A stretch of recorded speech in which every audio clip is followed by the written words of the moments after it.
પ્રકરણ 85 પતંગ. સવાર પડી. એ ઉત્તરાયણનો દિવસ હતો. હજુ ન ઉગેલો સૂરજ સંક્રાંતિ કરીને મકર રાશિમાં જઈ રહ્યો હતો.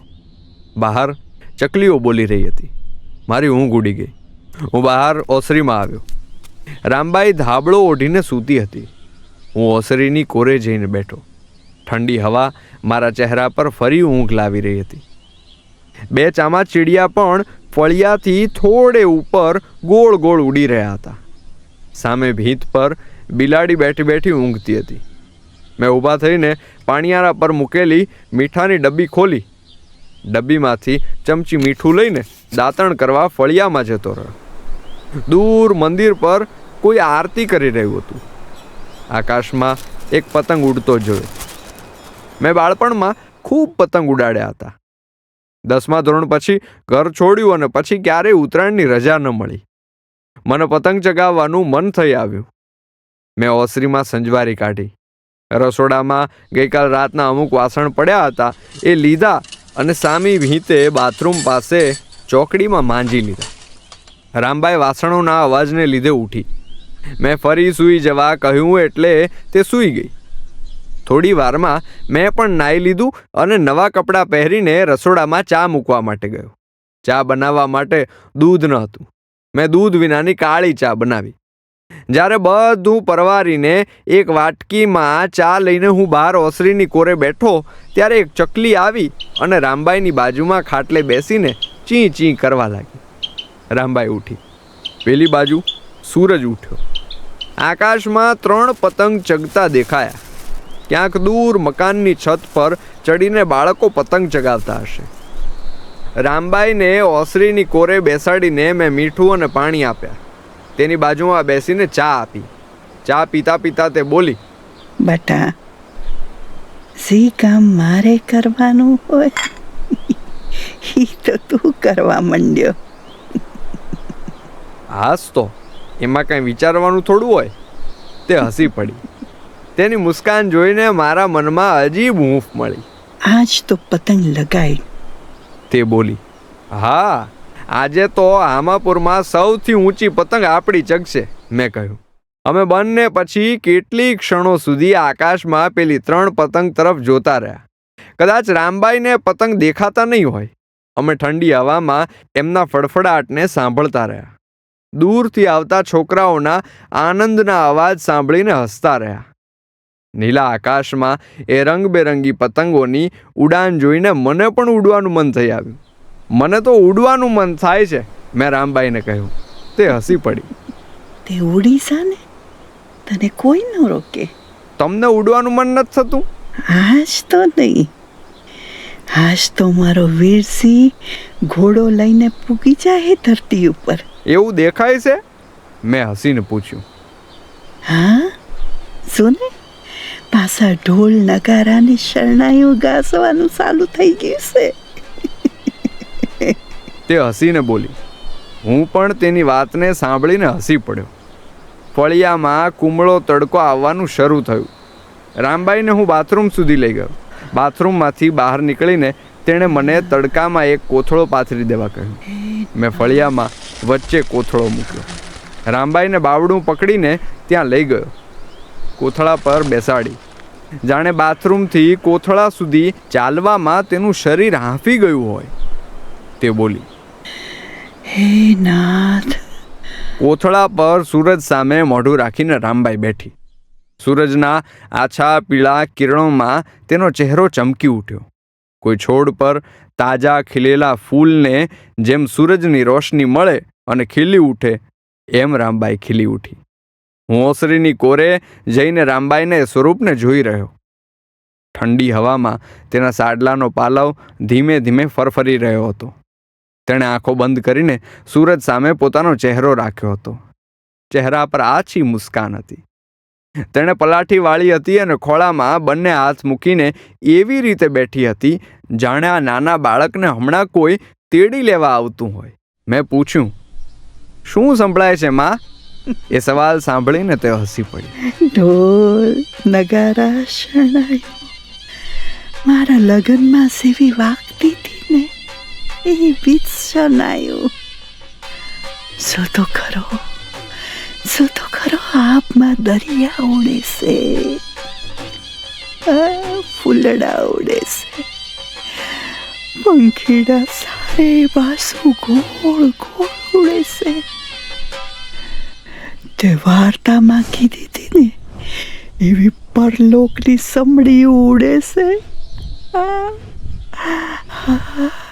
મારી દેવોડી સોડે. તે બોલી અને આકાશ તરફ આંગળી બતાવી. હું ઊભો થઈને આકાશમાં જોવા ન ગયો, કારણ કે મને માત્ર 3-4 પતંગ દેખાતા હતા. હું અડધી કલાક સુધી રામબાઈને જોતો રહ્યો. તેની આંખો થોડી થોડી વારે ખુલતી હતી અને માત્ર સૂરજ સામું જોતી હતી. તે બોલી, ઘોડીના ડાબલા તો સાંભળ, તબડક તબડક તબડક કેવા ઘાસે છે. તે વાર્તામાં કીધું ને એમ ઘોડીઓને પાંખું લાગે છે.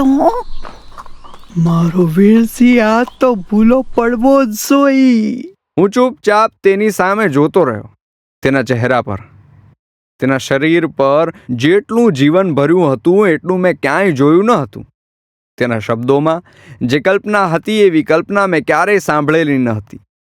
પાંખોવાળી કાળી ઘોડી અને ઉપર બેઠેલો વીરજી કિરણોના રસ્તા ઉપર આવી રહ્યો હતો.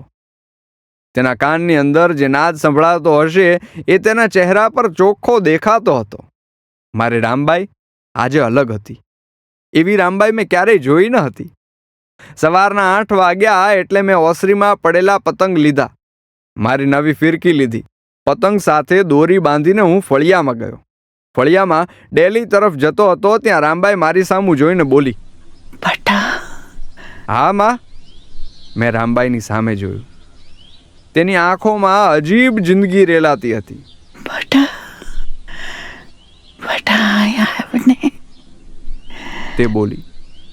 હું તરત જ પતંગ ફિરકી લઈને તેની પાસે ગયો. બધું બાજુમાં મૂકીને તેની નજીક રેતીમાં બેઠો. રામબાઈએ મારો હાથ પોતાના હાથમાં લીધો. તેના એકદમ ઠંડા હાથનો સ્પર્શ મને ખૂબ જ ગમ્યો. હું તેની આંખોમાં જોતો રહ્યો. તેની હળવી મુસ્કાન તરફ જોતો રહ્યો. તેણે હળવેથી મારા માથે હાથ મૂક્યો અને મારા કપાળે પોતાના હોઠ સ્પર્શીને બોલી, આવતા ભવમાં મારો દીકરો થશે. મારા પેટે સલમશે. એ શબ્દો, એ મમત્વ, એ પ્રેમનો દરિયો મારા શરીરમાં જાણે 1000 સૂરજ એક સાથે જન્મતા હોય એવો અહેસાસ થયો. મારા માથે ફરેલો તેનો હાથ જાણે મારી અંદર કેવું તેજ ભરી ગયો એ મને ન સમજાયું. ક્ષણભર માટે મારા શરીરના રોમ રોમમાં પ્રેમ તત્વનું વંટોળ આવ્યું અને શમી ગયું. મારી પાસે શબ્દો ન હતા. મારી આંખેથી આંસુ નીકળી ગયા. રામબાઈની આંખેથી પણ આંસુ નીકળી ગયા. હું મારી જાતને રડવાથી રોકી શકું એમ ન હતો એટલે ઊભો થઈ ગયો. પતંગ અને ફિરકી લઈને રામબાઈથી થોડે દૂર જતો રહ્યો અને પછી મારા આંસુડા મારા શર્ટ સાથે લૂછી લીધા. રામબાઈ સામે હું જોઈ ન શક્યો. ખબર નહીં મારી અંદર શું ચાલી રહ્યું હતું, પણ એક ક્ષણે મારો આત્મા અલગ ગતિ કરી રહ્યો હતો. રામબાઈ ફરી સૂરજ સામું જોઈને બેઠી હતી. મેં ફિરકીને રેતીમાં મૂકીને પતંગને હવામાં મૂક્યો. હવાની લહેર આવી અને મારો પીળો પતંગ હવામાં ચડ્યો. ઘડીભરમાં તો ફળિયા બહાર નીકળીને આકાશમાં ઉડવા લાગ્યો. પતંગની ઉડાન જોઈને મારું મન પણ એવું તે હરખમાં ચડ્યું કે મેં ઢીલ આપે રાખી. પતંગ હવામાં આમ તેમ ઉડવા લાગ્યો. મેં રામબાઈને કહ્યું, જુઓ માં, મારો પતંગ. રામબાઈએ સૂરજ તરફથી પોતાની આંખો દૂર કરી અને આકાશમાં જોયું. તે હસી પડી. કદાચ તેની આંખોને તો આકાશમાં હજારો પતંગ દેખાતા હશે. મારું બાળપણ જાણે પાછું આવ્યું હોય એમ એ પતંગને હવામાં જોઈને મારો હરખ સમાતો ન હતો. પતંગ થોડી વાર સૂરજ નજીક જાય અને થોડી વાર દૂર. થોડી વાર હવા વધે તો એ ગોળ ગોળ ફરતો પંખીડાઓના ઉડતા ટોળા તરફ જાય તો થોડી વાર હવા ધીમી પડે અને એ હવામાં તર્યા કરે. પતંગનો અવાજ હું સાંભળ્યા કરું. મારા પતંગને હવામાંથી દેખાતું હશે કે ધરતી પર ફળિયામાં કોથળો પાથરીને એક ડોશી બેઠી છે, જે સૂરજને પોતાની આંખોમાં સમાવી રહી છે. કદાચ પતંગને ઢોલ નગારાની ધણધણાટી સંભળાતી હશે અને એ એમાં નાચતો ગાતો હશે. કદાચ રામબાઈના મનોવિશ્વમાં જે દ્રશ્ય રમતું હતું કે જેમાં આકાશમાં દરિયા તોફાને ચડ્યા હતા, એ ફૂલડા ઉડતા હતા અને પંખીડા ફરતા હતા, એ દ્રશ્યમાં મારો પતંગ પણ ઉડતો હશે.